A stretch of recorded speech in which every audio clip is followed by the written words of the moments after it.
Sometimes late at night. Hey y'all, this is Garth Brooks. I lie awake. You know, Garth Brooks enjoys a good podcast now and then, but he really appreciates the podcasts that are done by people in their basements. Garth Brooks likes to call them basement dwellers. You should listen to the independent podcasters that can't afford to advertise on the front of iTunes or on the front of Stitcher. Support the independent guys, because we all started from somewhere. Garth Brooks started in Oklahoma because that's where Garth Brooks was born.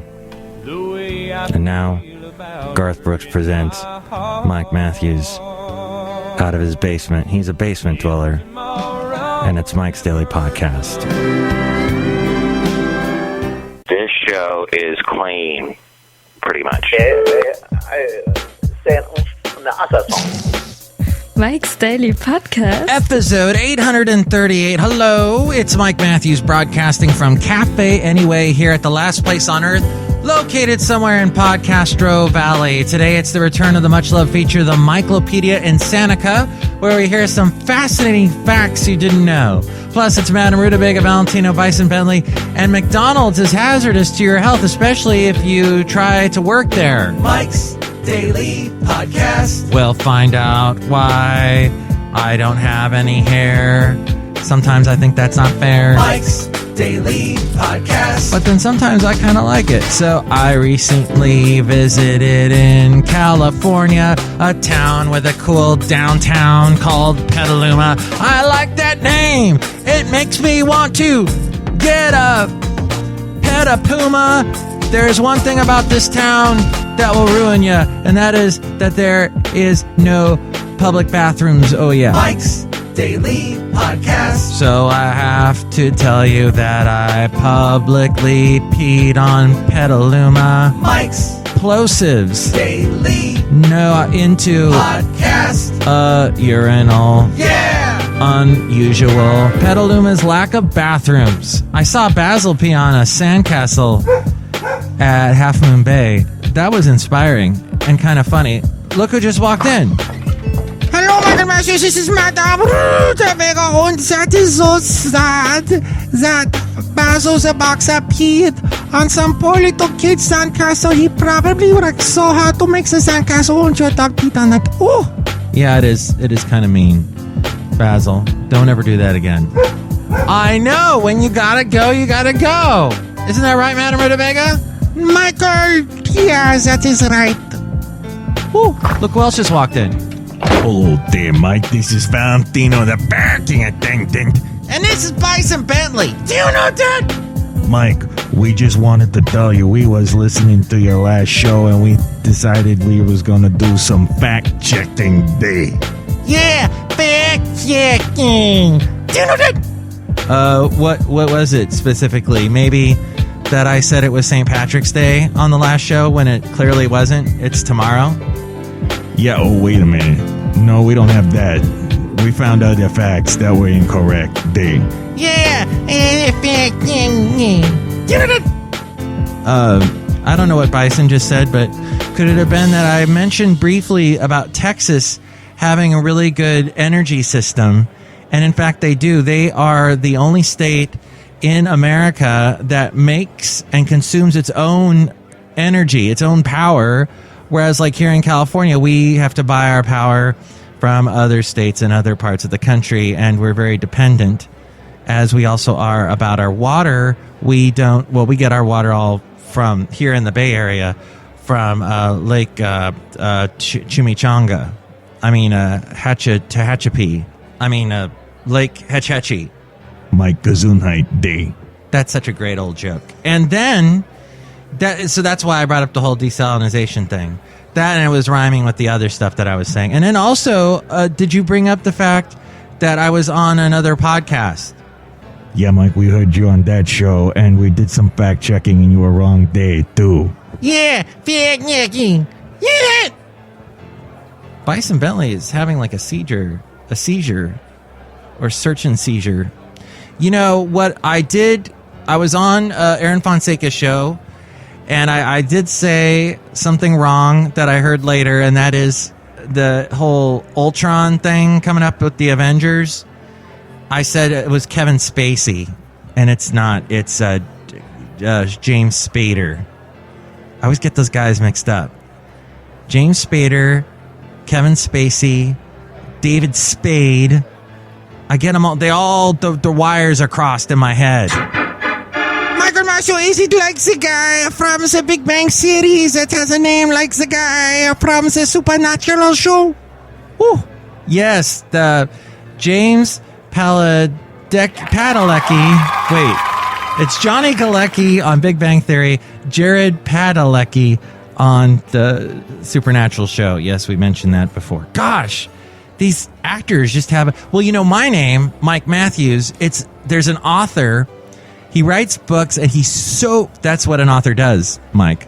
Oh, really? Yeah, it's true. Okay. What, are we talking with ourselves now? Why, no, Mike, we would never do that. That sounds stupid and ridiculous, and it's a hack. It's a hack sort of move, cliche, kind of, what's the word? Mike, are you trying to think of the word shtick? Yeah, shtick. Bison Bentley, are you going to say something? Yeah, stick, chicken. Do you know that? Exactly. So, anyway, Mike Matthews, Cafe Anyway is where we are. Anyway, Mike Matthews is an author who's very buff, good-looking young guy. And when you look him up, when you write my name, Mike Matthews, in Facebook in the search bar, he's the first guy to pop up. You are welcome, ladies, because I know you're going to like that drink of water versus me, not so much of a drink. I'm more of a small chip on the floor because I have high self-esteem. I'm just a sucker with no self-esteem. Oh yeah, that's right.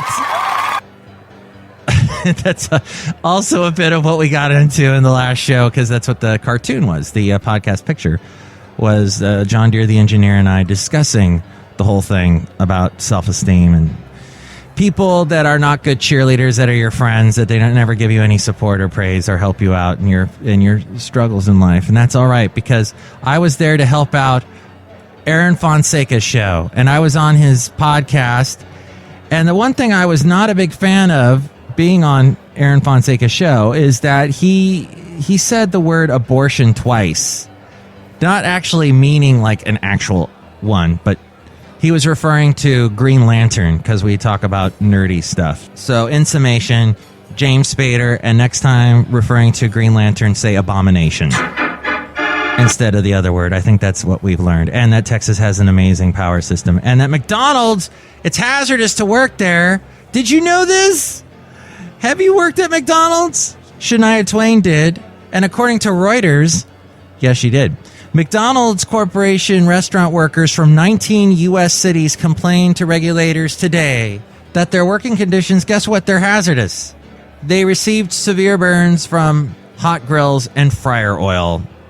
Workers taking part in the Service Employees International Union-backed Fight for $15 an Hour campaign opened a new front in their 2-year drive to increase pay and improve conditions in the fast food industry by filing 28 state and federal complaints over health and safety. McDonald's workers, who already have claimed that they have been subjected to wage theft, racial discrimination, and retaliation for attempting to unionize, they hope to hold McDonald's Corporation responsible for the actions of its franchises. Some experts say a win would actually force McDonald's to work and negotiate with the workers and the union. They said that workers were pressured to clean and filter fryer oil while it was still hot. They also said that many stores lacked basic first aid kits or protective gear, and that managers told workers to treat burns with condiments, like mustard or mayonnaise. Oh, you just burned yourself. Oh, that doesn't need grafting. That just needs a little mayo. Actually, sir, it needs the Mayo Clinic. Shut up and do what I say. McDonald's said the company and its franchisees are committed to providing safe working conditions for employees in their roughly 14,000 restaurants in the U.S. Do you remember the show My Name is Earl? The director of the first 2 Iron Man movies, and then he has starred in Iron Man and Avenger movies. He is Jon Favreau. He starred in an episode of My Name is Earl where he is the manager of a fast food restaurant, and Earl has to work there, and they kind of go through all this type stuff. And it made me never want to eat at another fast food restaurant again. I don't. Well, wait a minute. Is the Habit considered fast food? That's like this big... I don't know. Is it where you are? In California, they got them all over the place. I think it started somewhere in Southern California. Now they're all over the Bay Area. I ate at one recently. It's hamburgers. And it's... That's fast food, Mike. Dang it, I'm talking to myself again. And then there's also a local franchise called Mr. Pickles I ate at too recently on my Petaluma trip when I was peeing on Petaluma. Petaluma, man, get some public restrooms. You've got people eating crappy food at local fast food chains and they need to pee. So please, do what you can. Put a pot out. You don't want your citizens feeling like they don't have a pot to pee in. Saying that line whilst sounding like I was about to laugh, I don't know if that helped that at all. If that made you kind of giggle a little, whatever. That's not what this podcast is about. This podcast is here to inform and entertain and to give Madame Rootabega a platform to show off her amazing acting skills. Madame Rootabega, go. Okay, Earl, I want you to clean up this mess now in this fast food restaurant. I'm Jon Favreau. Ooh. That was beautiful. Wow.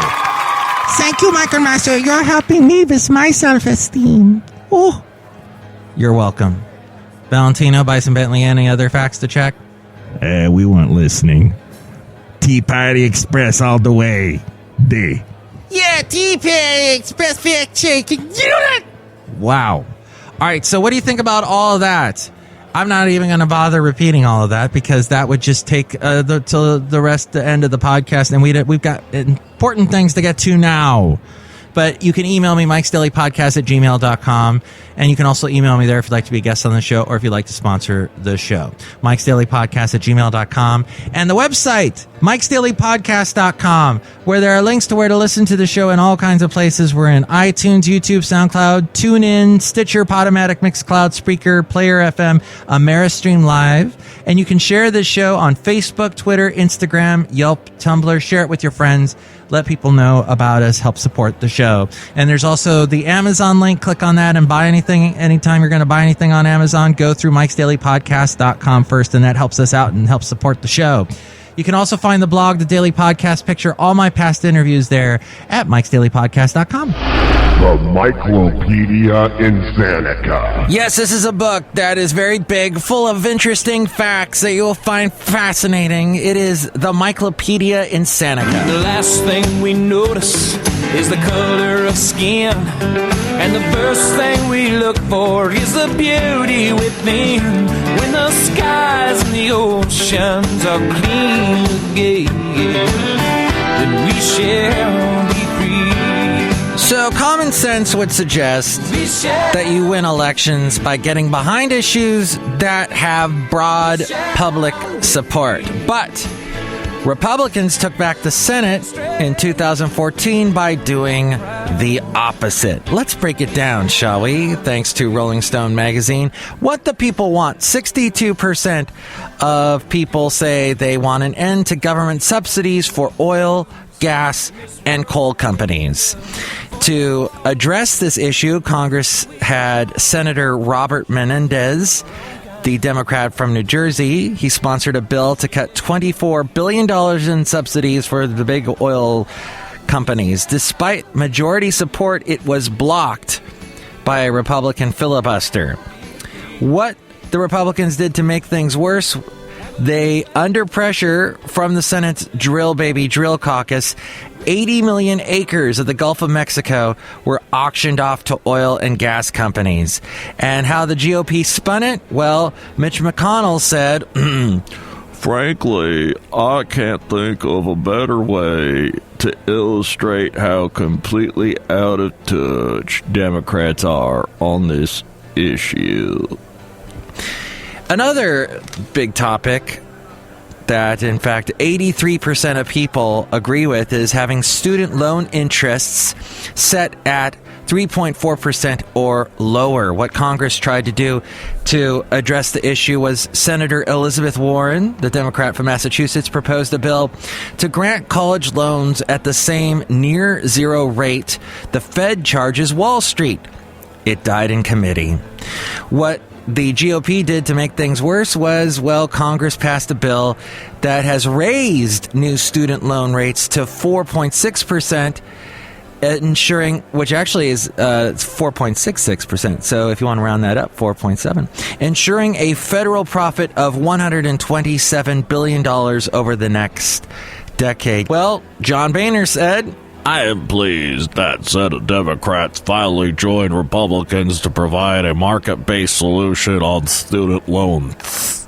And finally, 92% of the American public want background checks for all gun purchases. That's 92%.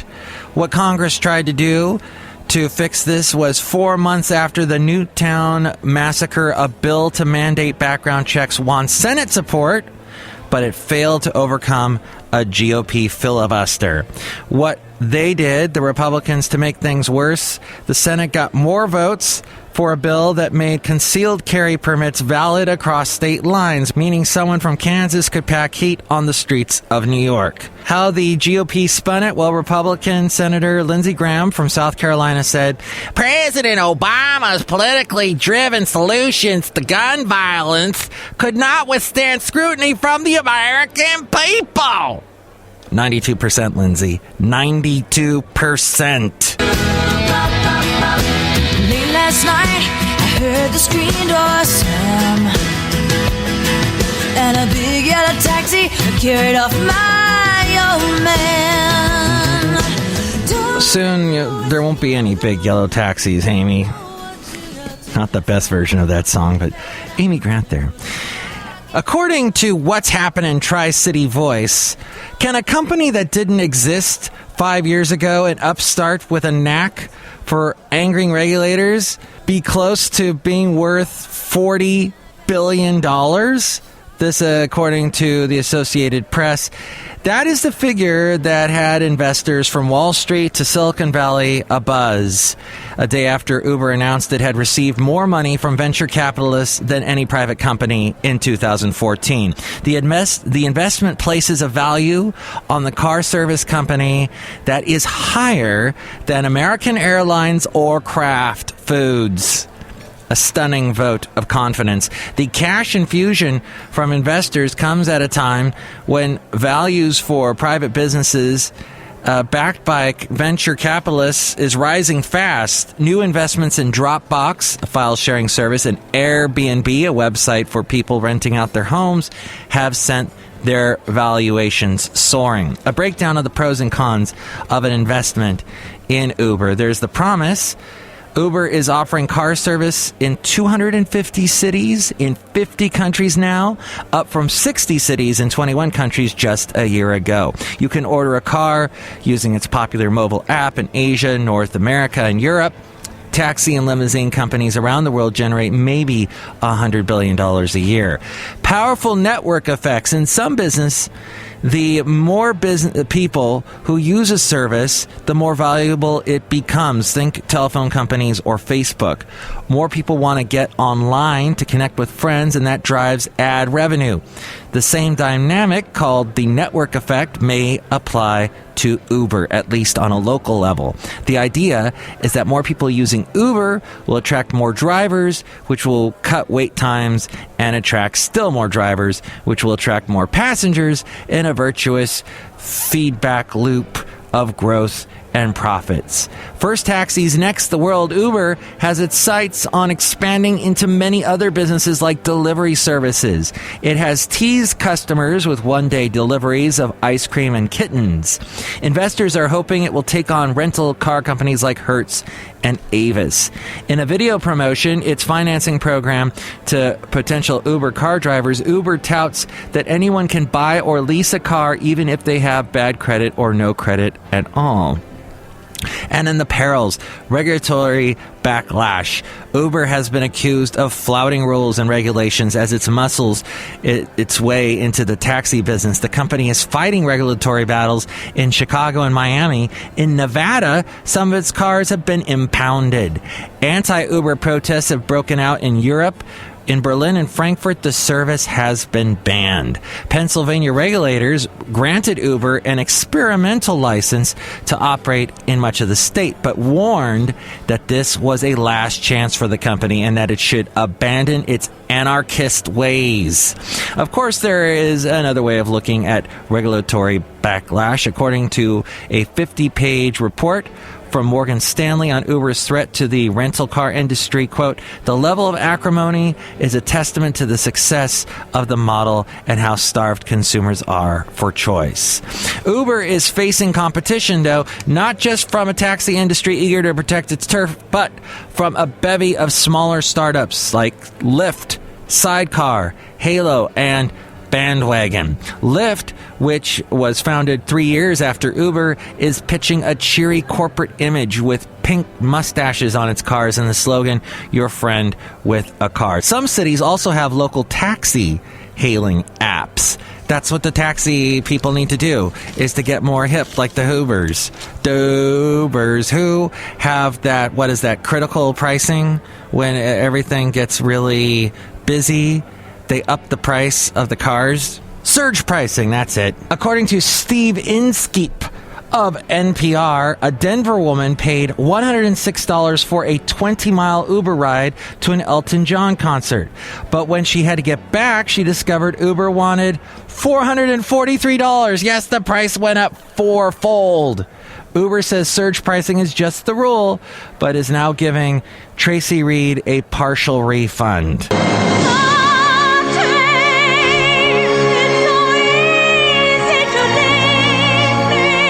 Meow. From cats. Cat lovers in the Bay Area are pouncing at a new cat cafe. Cat Town Cafe gives visitors a chance to mingle with furry friends while sipping coffee and nibbling on cat-themed cookies. Boy, I can just feel the itching begin on my back of my neck when I'm around cats in an enclosed area. Oh, I get such an allergic reaction. Love cats, think they're cute, but they just, the fur just, ugh. Next thing I know, my eyes puff up. I get my voice, I can't, I have a hard time to swallow.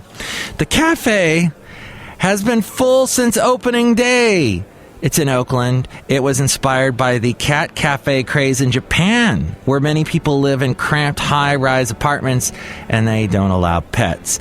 Cat cafes are now open in London, Vienna, and Paris, and Cat Town's founders believe their coffee shop is the first of its kind in the U.S. A half dozen cat cafes are set to open in the U.S. this year, most of them along the West Coast. While making feline friends became popular therapy for lonely or anxious workers in Japan, the Oakland coffee shop puts the focus on the animals. The tuxedo, orange tabby, and Siamese cats napping or stretching in the sun in Cat Town come from a local shelter and are available for adoption. In fact, for a $10 donation to that local shelter, customers get 1 hour of kitty company when they can play with felines, scratch their backs, and watch them nap. Each person is given a designated window of time to make sure there are not too many cats at once in the room. This room painted with bright murals of cats. Oh, so beautiful. So beautiful. As we go outside of Cafe Anyway here at the last place on earth, located somewhere in Podcastro Valley, California. I love that musical, Les Miserables. Wait, what? I mean, Cats. I always do that. I cross the two. Jared Padalecki, Johnny Galecki. Cross the two. James Spader, David Spade, Kevin Spacey. Crossed in my head. And here's today's podcast pick The picture's from my recent trip to Petaluma, and I went on the Lagunitas Brewery tour, and they let me take Basil the boxer with me. He had such a fun time. I don't think there is a beer brewery tour on this earth that lets you bring a dog along.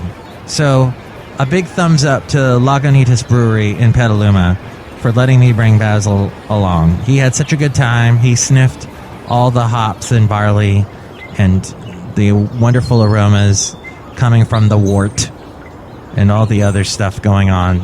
And it's really neat. Inside the Lagunitas, they name different vats after their dogs that owners have had at Lagunitas. I think it's mainly named after dogs that have passed on, so it's sort of like in memoriam. It's very cute. A canine memoriam. It's very neat. So check that out. Check that picture out. Oh, actually, we're standing in front of some barrels where they age certain beers. So those are beers being aged, which reminded me very much of the Lynchburg, Tennessee tour. Yes, the Jack Daniels distillery tour I took about 5 or 6 years ago now, and that was amazing. All the barrels there. And, both cases, there's just a little bit of alcohol that's like oozing out of the barrel. But you dare not try and lick that, for you would be handcuffed and taken off the premises with splinters in your tongue, probably. Michael Master, I can't wait to see that picture at MIKEs-DAILY-PODCAST.838-News. That's right, Madame Rootabega. And I'm so glad that Nern didn't show up on this show. Yes, Nern, the Nernian from the planet Nern. He was on the last one. That was bizarre, the last show. I thought we were being invaded by him, but he was just stopping by to tell me that the word podcast is in fact a fine word, and to forget what Aaron Fonseca says about podcast being the wrong term, and everybody's supposed to be saying on demand instead of podcasting. Podcast is a fine, strange word that we've all accepted. It's been absorbed by the vernacular in the public. That's right, Michael Master. Even Bison Bentley uses it. Is that true, Bison Bentley? Yeah, fact-checking. Big kiss. Do you know that? Wow, it really has been absorbed. Okay, so next show, we're going to bring you the return of the very strange, conservative, crazy, hillbilly CLEM. Plus, we'll hear from Chely Shoehart, Floyd the Floorman, and John Deere the engineer. Mike, don't you want to give a plug to that radio station that you're on now, Dave? Oh, thank you for... You are trying to help my self-esteem. It was by accident, Dave. Tea Party Express. Oh, well, I am on a AM radio station in Connecticut now. Yes, odd things have happened in this world since you last listened to this podcast. I am now on in Griswold, Connecticut, on AM 1690 Wolverine Radio. And you can hear me. It's also at mygriswold.com. You can also find it in TuneIn, on the TuneIn radio app.